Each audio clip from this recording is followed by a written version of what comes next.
Welcome to 40 Dubb, the podcast that brings the stories of an unforgettable era back to life. From the neighborhoods of Lansing to the halls and locker rooms of Sexton High School, this is where athletes, classmates, teachers, and community voices come together to remember the moments that shaped us. Every episode, we revisit the culture, the competition, and the friendships that defined growing up in Lansing during the late 70s and 80s. Hosted by Matt McKinnon and Ken Barnes, with executive producer and creative director Stephen Burnett. This is 40 Dubb, Stories from the Era. Welcome, everyone, to the 40 Dubb podcast. Ken Barnes and Matt McKinnon coming at you, and we're excited to launch this podcast. Matt, how you feeling, brother? We're feeling great. We're doing good. We're feeling good. Good. Hey, Matt, before we introduce our first guest, how about you tell everyone how this idea came about and where we're at today? Well, it was kind of like, it was one of those things where, you go to reunions and you see a bunch of people and you only have a limited amount of time. And I thought it would be a great idea. Technology is out there. Let's put it together. Let's just kind of get folks having a conversation prior to, so you're not, no offense to anyone, but you're not spending an hour with everybody, with just a few people, getting kind of the lowdown where people are now, and you can catch up that way. So you're not spending your entire time with one or two people. I mean, our class is very large, so I was thinking this would be a great opportunity to do that. And I shopped it around a little bit, and it kind of got shelved.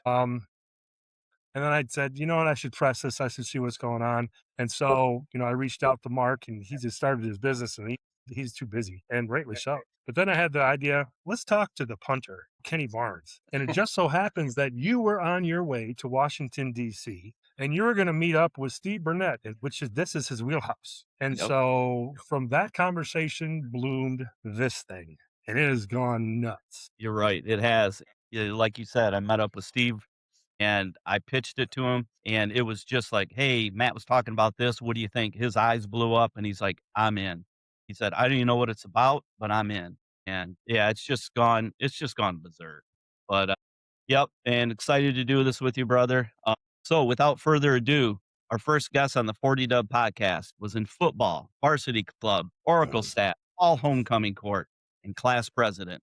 He's a member of 3 Men and a Tenor who has performed internationally. He's a husband, father, business owner, and just an all-around good guy, Matt. Who are we talking about? Man, I'm telling you, we got a good one today, fellas. We got a good one.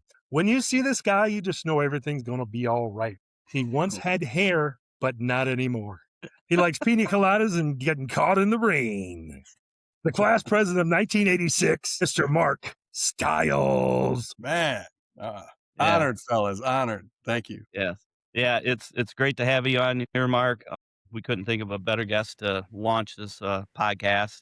But before we get into this exciting episode, the 40 Dubb podcast would like to recognize and remember a classmate that we have lost. Even though we have a very large class, it felt like it was smaller than it really was. It was close-knit because of the special bond our class had. On this episode, we would like to remember Lisa Soughton. Lisa passed away on May 30th, 2021. At Sexton, Lisa was involved in varsity, tennis, honor society, all homecoming court, student government, varsity club, and cheerleading. On Lisa's tribute wall for her obituary, there was a post, and I'd like to read it as I quote, on behalf of all of her fellow Sexton Big Red classmates of 1986, and personally on behalf of the Stiles family, we wish our deepest sympathies to Tim, Abby, and Jason in your time of grieving. Lisa was a very special lady, and we were all blessed to have her kind heart and beautiful smile touch our life. May God bless you all. Mark, that was a beautiful post. I've read through that many times. I get choked up every time. I mean, I always remember her with a big smile on her face and how energetic she was. Mark, could you share maybe some memories of her and about, times that you spent with her and, obviously with the Damon family? Wow, I had not remembered that I wrote that, Ken, so thank you. That honors me by rereading it, and I appreciate that. I was hoping to just share what I thought would be the expectations of feelings and support from our classmates when I wrote that. And also as a father, and knowing Tim Damon like we do and knowing Lisa like we did, to think that, at this age that she was gone already, two young children that were already kind of going out into the world and making great strides in the world. And now Lisa's not able to be, here as a part of that. And it just really kind of hit me hard thinking about the loss of that. certainly the loss of Lisa. I don't know any classmates or anyone in the school that would have said anything negative about Lisa South. I mean, she just carried this abundance of joy and just playfulness and smile and simple. And it wasn't disingenuine. She was not faking it just to be cool with some cliques and not with others. That's just who Lisa was. I mean, she just was herself very, very through and through. And I do know the history of what happened was that they discovered that she had cancer February of 2020. And because of COVID and the lockdowns at the schools, her kids were sent home from college. And actually, it was Tim, Lisa, and Abby and Jason in the home for the 4 months that she lived after the diagnosis. And so when you stop and think about that, fellas, like, yes, we lost a major loss in our class and we lost a friend. She spent the last few months of her life with her kids home with her because of COVID. And that's just such a unique story to tell about, the sadness of the loss. But man, if you were going to want to have time, with your kids and your family, she got it. I mean, they got 4 straight months of isolation with just mom while she was going through the most challenging and very, very hard time of chemo and all the things so I don't want to say that's the positive side of this loss. It's just to say that, in some ways we get looked out for. And, when you get tragic news delivered like that, look what happened. I mean, there was a support network built in, but we've lost so many. Lisa is one of, I'm thinking it's between 30 and 40 classmates since we graduated.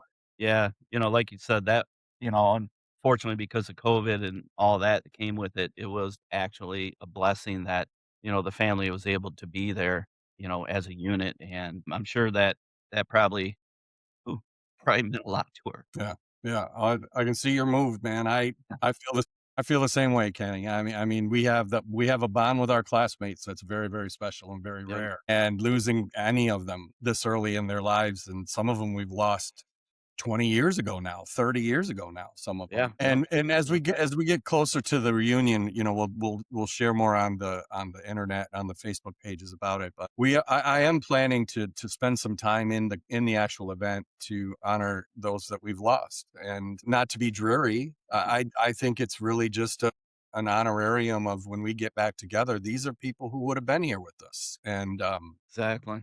I think that's a nice, kind of a nice gesture to them and their families. And we can talk about future things that can honor those people as we get older.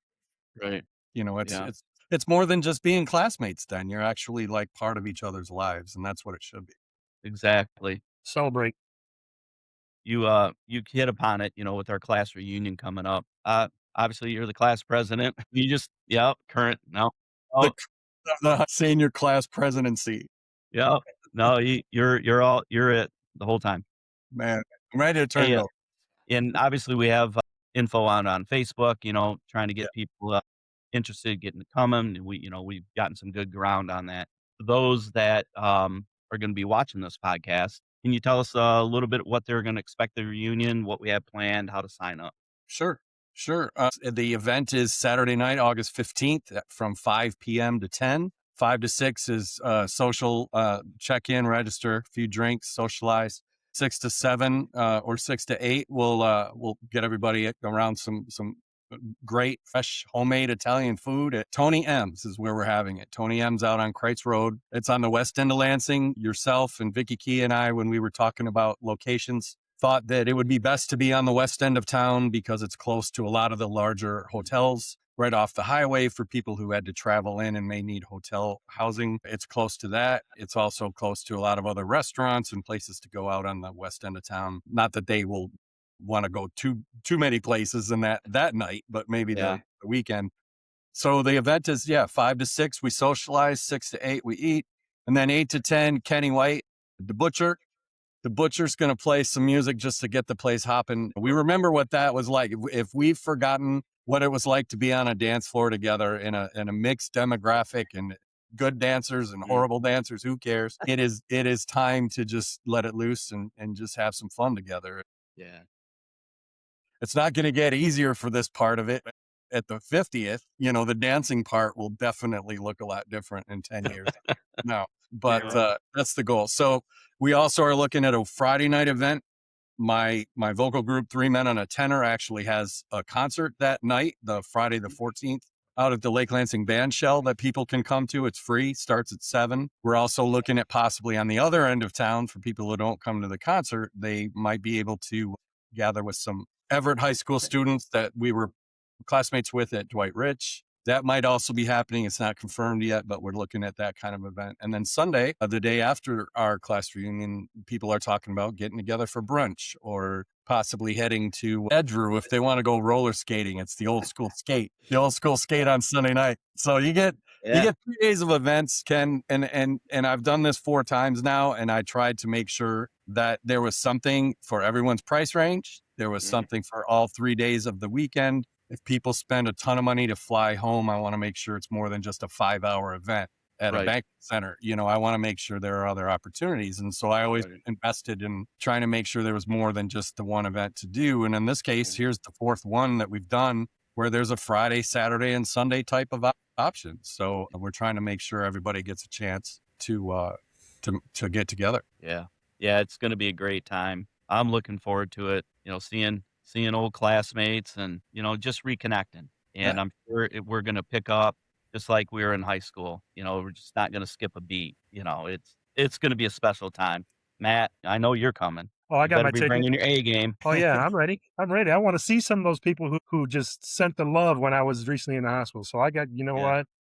It's great. we have a great class, and We we're do. going to celebrate the heck out of this thing. We do. Yeah, I mean, as I looked through some of the posts last week, so Greg Drake, classmate of ours from class 86, lost his mom last week, or whenever this airs, it was sometime early May, let's call it. And so I go through there with my filter is, okay, so what is my class saying to this guy who is a classmate, and we all still know him? I haven't seen him.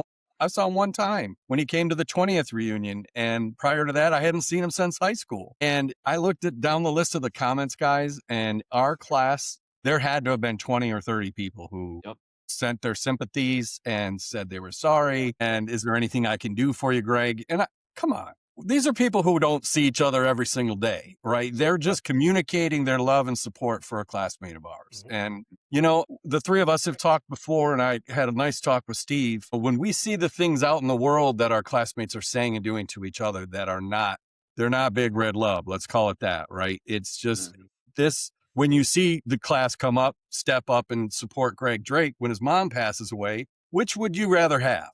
The classmate of people who lift up their classmate, or the ones who are cutting each other down because they stopped caring about where they came from? You know, they stopped looking through the eyes, you know, of a, you know, a rainbow coalition of neighborhoods and friends and families and all walks. And now you're out wherever you are in the country. Maybe it's been tainted, but it shouldn't change who you are. And I've seen some things that I just don't like seeing. And, you know, when we get back together for this reunion, as I did for 10 years ago, it might have been actually it was the 20th when they had that big uprising in Missouri, right around that timeline, and everybody was going crazy and it was racial division and blah, blah, blah. Rightly so. I mean, I'm not making a statement, but what happened was I reached out to the class and said, if you're planning to come home to the reunion to just bitch about whites and blacks, don't do that.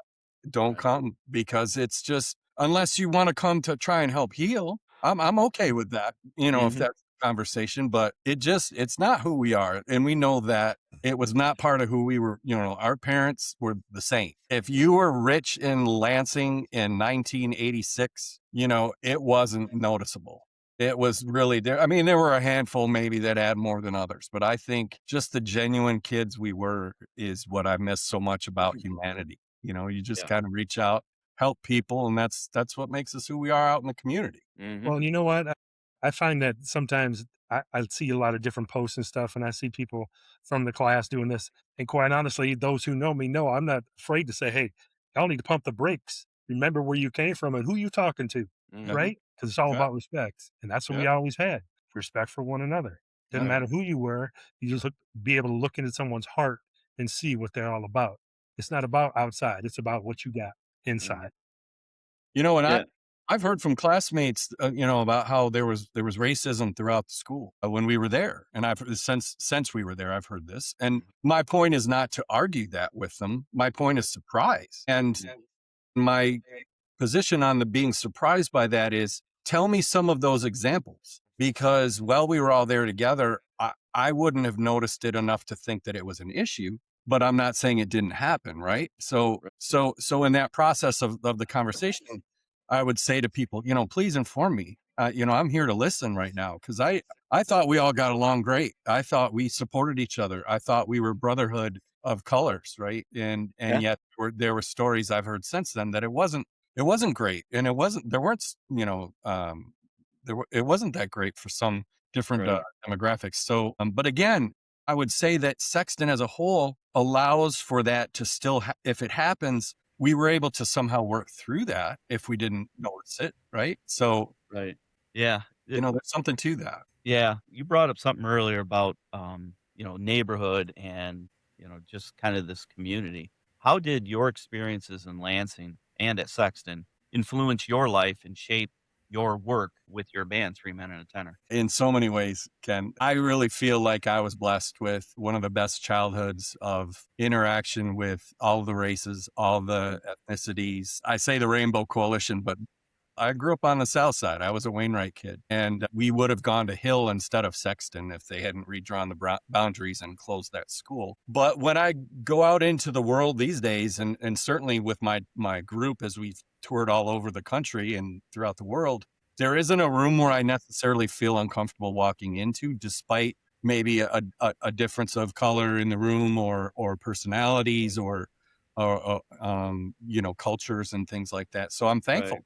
Very, very thankful that it was just part of the fabric of who we were when we were raised, was a very diverse, loving community. And when some of the more interesting ways that transferred over in my group's history is we were contacted by Omni Hospital of Detroit, who had seen one of our performances, and they asked us if we would be willing and interested in doing shows in Detroit. And of course we were. We were trying to do as many shows as we could. And this is back, I don't know, probably 1997 or 98. Mm. And we'd only been together 5 years, so we were still trying to take as many shows as possible. But it's interesting. So we told them we would. And then what we found out was they were actually giving us a really unique opportunity. We were going to really, really deep inner city Detroit elementary schools and middle schools. And when I say deep, it was because the neighborhoods were burned out houses, blown out windows,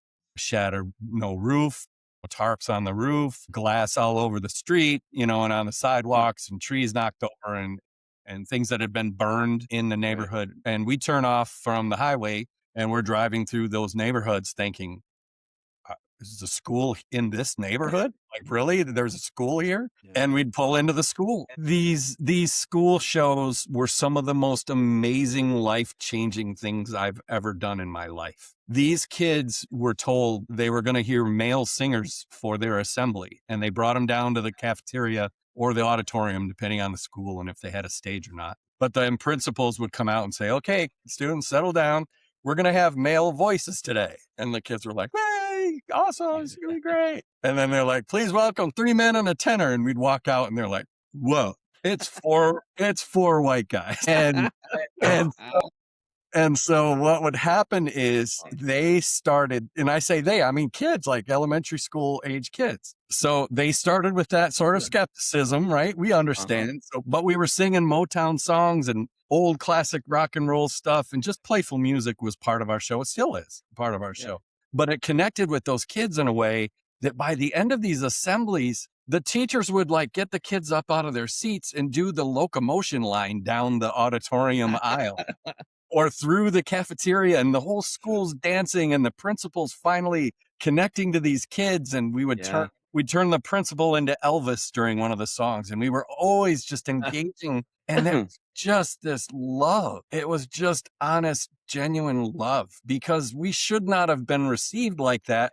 Not necessarily because of the color of our skin. We were just outsiders to their history and to their plot of their neighborhood and things like that. And then we'd pack up our stuff after what was just the most amazing spiritual life lifting hour or two, or sometimes 3 assemblies. And we leave that neighborhood and it's the same painful vision of where they live, and it does make you rethink, like, what do we really need if they can have very, very little, next to nothing in terms of life, quality of life things, and be that happy and joyful and hopeful and engaging in these kids. What do they end up doing with their lives after that? That was 30 years ago now for me. I hope all of them took that joy and made something of their lives that was tied to that. But sadly, the school system in Detroit as it is, a lot of those students would probably not make it out. They probably wouldn't necessarily feel comfortable being that kind of joyful, happy kid because their friends wouldn't let them, and those types of things. Right. And so I'm very thankful I had those opportunities, because I think at that age group, it was genuine. It was so amazing connecting to those kids. But I do bring that back around to say, if it weren't for Lansing, if it weren't for what we grew up in, that would have felt odd. That would have felt uncomfortable. That possibly could have felt like I didn't connect from the stage singing to these kids, but it was quite the opposite. So I carry that, from my raising, from my Lansing background to the stage, to the world. I'm very, very deeply thankful for what Lansing offered us. Yeah. That's an awesome story. See, Matt, music brings people together, doesn't it, It Matt? does. It does. And it warms your heart. So much so does. that I'd like to ask, what is your favorite 3 Men and a Tenor song? And would you mind singing a few bars? It was, I would say, The River by Garth Brooks. And I will sail my vessel till the river runs dry, like a bird upon the wind. These waters are my sky. I'll never reach my destination if I never try, but I will sail my vessel till the river runs dry. Very nice. And the reason I like that song so much, we don't Man. even sing it in our shows much anymore, but we were about around the time we're making the national PBS television show with Detroit. And we used to lead into that song with the story of hope. Basically, we were telling our crowds that, if you have something that you're passionate about, pursue it with all you got, follow your dreams, find the river, and follow it till the river runs dry. You just gotta push it. And it was a huge part of the show. It was near the end. And so it was just filled with power and majesty and connection to the audience. But, for me, it was just big power song that I used to get to sing, and things change, song orders change, but that's a memory and a song I will never forget. It's awesome. It's a big part of me. Yeah. Speaking of that influence, what teacher had the most influence on you and why? Mrs. Mitchell. Mm. She was news, journalism and yearbook, I think. And she should have literally beat my ass a lot, and she didn't. She would have been, what are they saying in the courtroom? Let free? Yes, she would have. She had every opportunity and right to take it out on me, because I was going through some stuff, right before 10th grade. My mom moved to Washington, D.C. with my younger sister, and my brother and I moved in with my dad. And then at the end of that year, my brother moved out to Washington, D.C., and it was just me and my dad got remarried. And there was that whole adjustment to that in my house, as well as who are these new kids at high school and this football team I'm on and all that kind of stuff going on. And I'm not alone. I know a lot of kids were going through stuff. Yeah. For me, it was an awkward 3 years. I get asked, because you're the class president, everything was awesome. And I was like, you don't have any idea what I went through, nor do I know what you went through. I don't know. I don't remember. I mean, if you didn't share at school, no one knew what anybody was going through. So, but I would say that she was so important to me, because I confided in her a lot of what I was going through. And it was just an awkward teen boy just trying to figure shit out, and she just had that love in her heart of just knowing I wasn't a bad kid. I just was lost and just trying to figure stuff out. Loved Mr. Winchell for photography. I loved Mr. Eager. He was good. I had Eager for both psychology and physiology, or there was a second one. sociology and Sociology. yeah. But Mr. Norton walks by my house on a daily basis. Yep. I swear, man, this guy should be everybody's hero.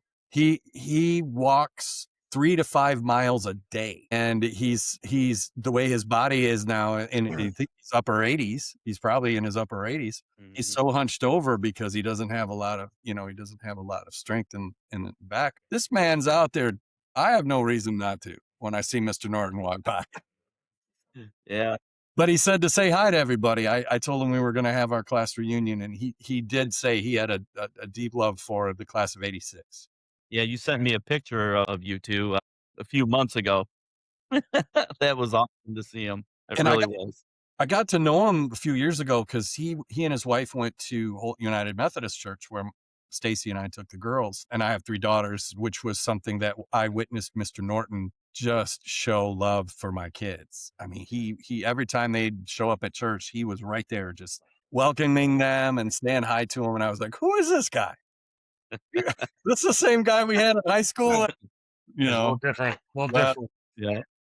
Again, probably a Awesome. case. I wasn't the greatest of students in the class, so he probably took it out. Right. What right. about that first hour? What about that first hour senior year? Ms. Norton, I love that, Matt, because we just had a good time. She was good. What was special about that? What was special about that? Well, I will share that you and I were sitting next to each other, and it was the year of our 9-0 football team. Things got a little exciting during the class on Monday or first hour, because every time we'd win a game, we kept telling her that we needed to have donuts on Monday morning, and she had to go get them. So we call it donut day. Monday morning was donut day. For every win of our football team, we had a dozen or 2 dozen donuts, whatever it was. And so Matt and I would just show up on Mondays, and it was donut day. That's a donut day. Like a donut day. Yeah. And everybody loved it. But we won 9, and we were 9-0, so that's a lot of donuts. Yeah, it was. was. Hey, that's getting fat. that's a pretty cool memory. What was your favorite memory of high school that you'll never forget, other than Donut Day? Or is Donut Day it? Nah, he's got a better one. Oh, I'm sure he does. I tell you, I had fun with Maurice Brandon the night of the fall homecoming court. I'll never forget that. We were all in the blockhouse because the 3 of us were on the football team, so when homecoming court happened during the halftime, our fathers had to walk with our dates. And my dad walked Lisa Soughton out because Lisa was my homecoming partner. And we went into the blockhouse, and I knew that they were going to announce who won the king and queen. I knew that much. And so I sat down next to Maurice in the locker room, and I said, "Hey man, you did good, but you gave it your best shot. But I got so many votes, I don't even know what to do with them all." And his face was just genuinely like, "You?" And then I nudged him and I said, "Maurice, what are you? Come on, man, you won." And I did it because I knew he wouldn't have known because we were in the blockhouse. So I threw it out there to try and tease him. But he was like, I wasn't in time. "What are you saying? I couldn't win? Come on, brother." So no, that was a good one. You boys, just Sam McLean and Aaron and Burton, and just the camaraderie of this group of knuckleheads that played sports together. Just genuinely, when I think about the guys, Chad Pulley and Niehaus and Colin and everybody. Just Tracy Jones, who lives across the street from me right now. We're raising families in the same neighborhood, and we get talking about stuff, and I'm Blast Team, and the stuff that no one else cares about but means a lot to us. Hoops, right? Hoops. Or SS.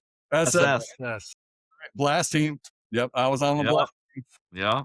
So I would say that's one of them.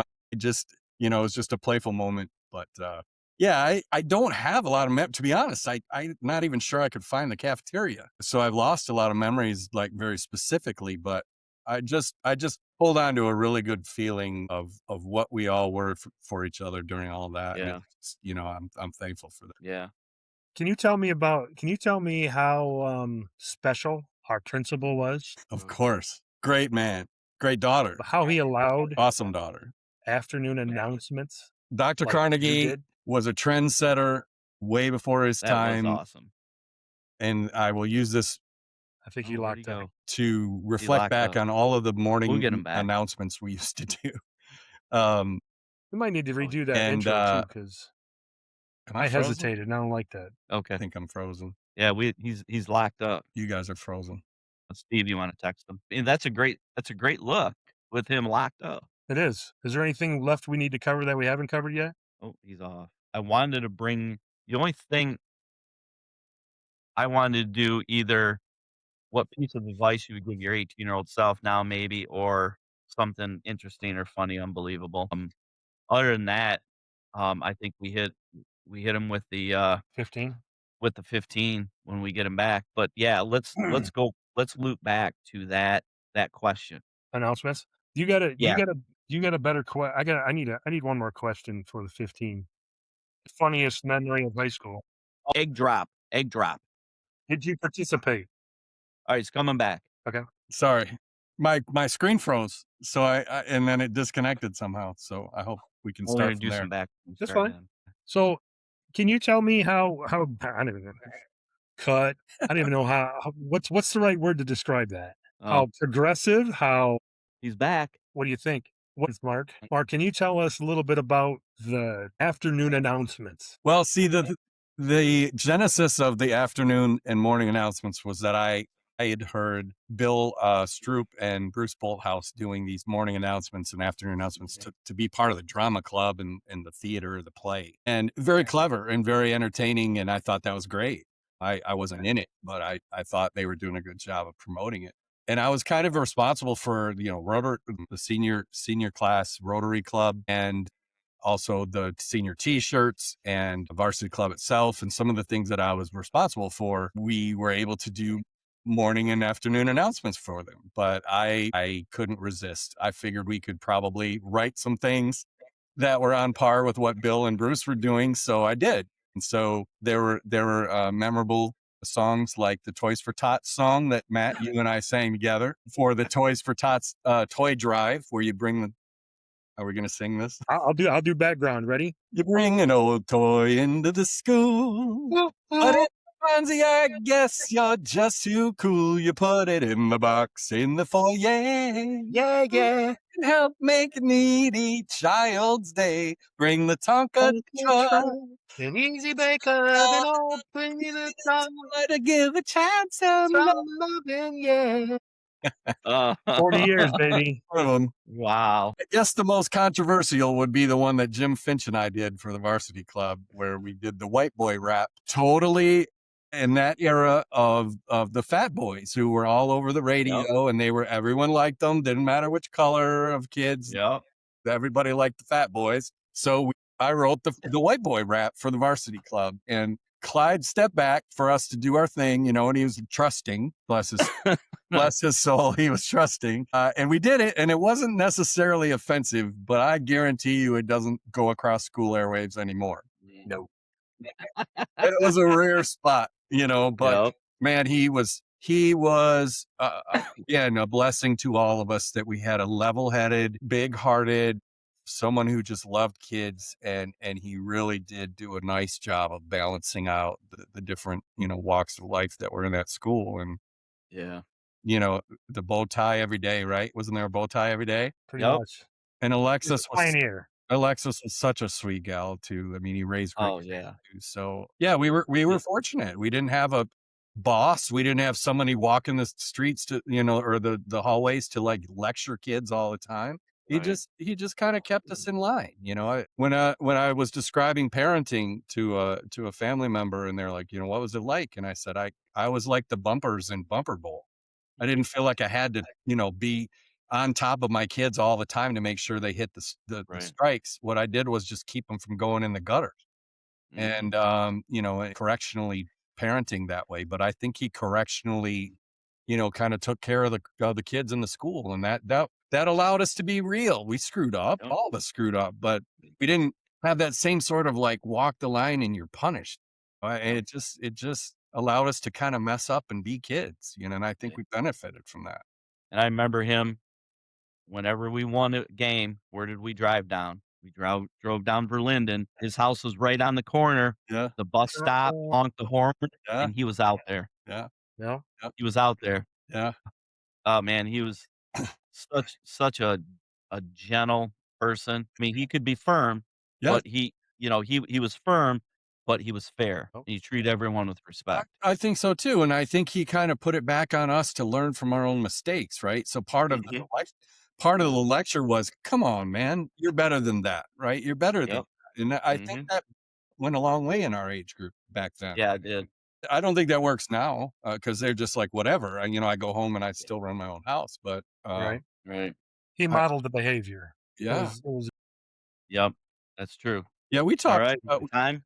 Ken, you and I talked about how cool it was for the walk of the football players from the school out to the football stadium. And that was a community thing, really. I mean, all those Fisher Body guys would be waiting for us to come down the sidewalk. They still do, or they Oh yeah.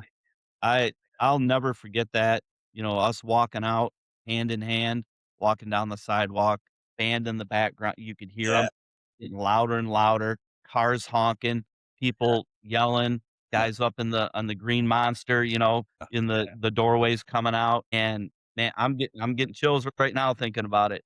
And then there was that special smell coming off Fisher Body. There was something special about it because when we walked out, I yeah, mean, to me, we were united, and it didn't matter whose hand you were holding, we were one. We really were. yep. And the way that crowd, when we started approaching, man, that crowd just went nuts. That Yeah, was I mean, great. Man. I look back and I really feel bad that one of the things I missed somehow, and I think it was because spring semester of my senior year, I had a job already. I was working at Sears, and so I missed a lot of them. But I wish I could go back in time and watch some of those track relays. I really feel it because I love it now. It's my favorite part of the Olympics, and I just wish I could see some Yeah. classmates in their Hey. prime, just smoking Yep. the track up, man. Yep. I wish I had been there for that. That would have been, I had a front row seat on the track team watching that, yeah, and it was incredible watching like Roger Ware on yeah, the hurdle. yeah, It, Mm. I mean, he just floated over him. yeah. You're talking Orlando Scott with the high jump and the long jump, and the relays was just stupid. It was stupid. The relays were like, what was that, Paris? Like Cunningham, James Hall. Am I getting them names right? Like who was on those relay? Yeah, and I don't know if Alan Haller was on Oh, there. Haller, yeah. Alan Haller, but man, why did they leave the 4x100 towards the end? Because it was the most exciting to watch. Oh, Yep. yeah, Yeah, yeah. and shop. Those are the things that, like, when you look, like you've been asking questions about, like what did you love, and there are some things that I feel like I missed, and Yeah, not a lot of those, really, no, but right. sometimes it catches up. All right, Matt, is it time? It is time. It's time. It's time. It's time. We call this our Fast 15 in honor of our producer, Mr. Blue Eyes, OSTDB. Are you ready, Mr. Stiles? Do what I can, man. Here we go. I know. All right. All right. Holiday, Halloween or Christmas? Christmas. Who wins, Freddy Krueger or Jason Voorhees? Jason. He's relentless. Okay. Is Die Hard a Christmas movie? Next. Okay. I I thought you disturbed you said out a little bit. I'm good. I'm good. Here we go. Christmas presents. Christmas Eve or Christmas Day? Christmas Day. The best decade is the 80s, 90s, or 2000s? 80s. Quality dairy milk in a bag. Yes, all the time. Mhm. What car did you drive in high school? I had a 1986 tan Mazda hatchback. The body shape was like a Corvette, but it was magical. It just took me everywhere. Nice. Your favorite song from that decade? I mean, I think Bon Jovi's record, Slippery When Wet, when that came out, like our senior year, I think. So probably Wanted Dead or Alive. Nice. Good one. Mm-hmm. New logo, thumbs up or thumbs down? Hate it. It doesn't make sense. And I'm in marketing and have been forever. I would prefer that the big red remain as the name of the mascot, and just use the big red S as the explanation for what that was. Just be a big red S. And just the whole searching for J-Dubs, which only means anything to people who know it's J.W. Sexton. If you don't, then it makes zero sense, which is bad for getting kids to get excited about where they want to go to high school. But yeah, so I'm not a fan. I think I know it was a challenge for people. I know some people didn't speak up till the very end, which is tough to get things through, as you guys know, politically. But Yeah. I think they could have found a way around it without hurting anybody's feelings or affecting any other culture. Totally agree. McDonald's, Burger King, Burger Chef, or Olympic broil? OB, Your favorite sports film? Field of Dreams. I'm a crying mess every time I watch that movie towards the end. And yeah, it's not the best movie. It's not. Well, I would say a close runner-up for me, though, and this is boring, but I love Moneyball. I love money. I love the whole concept of the stats guy and trying to make do with what he had. Yeah. To me, that story there's not really much sports in it other than what it does, how it affects his team. But well made, great movie. Nice. Did you participate in the egg drop in physics? Maybe. I don't remember. Maybe. Maybe. I'll say yes. Okay, good.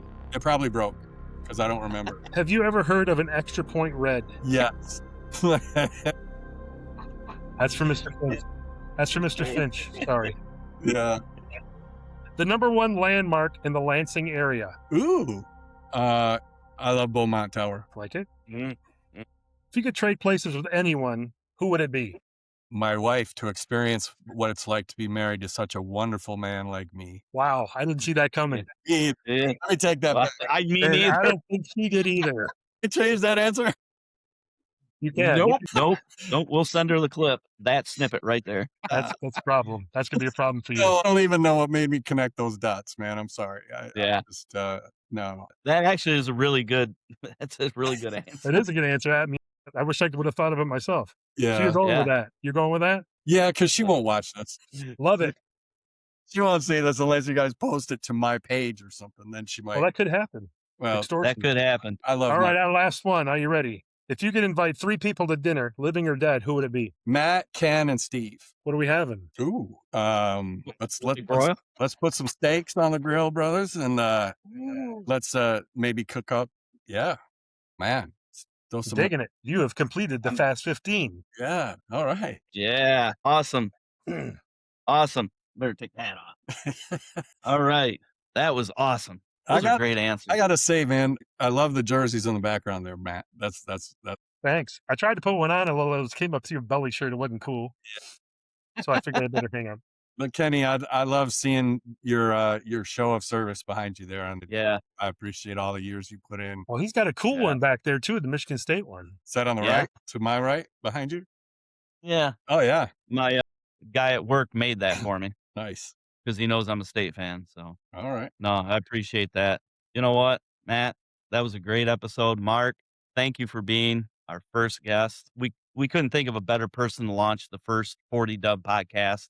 I'm honored to call you a friend and love you, brother. So, hey, that's all, folks. The first 40 Dubb podcast is in the books, and we look forward to the next one. Be sure to like, follow, subscribe to the 40 Dubb podcast. You can find us on Facebook, Spotify, and YouTube.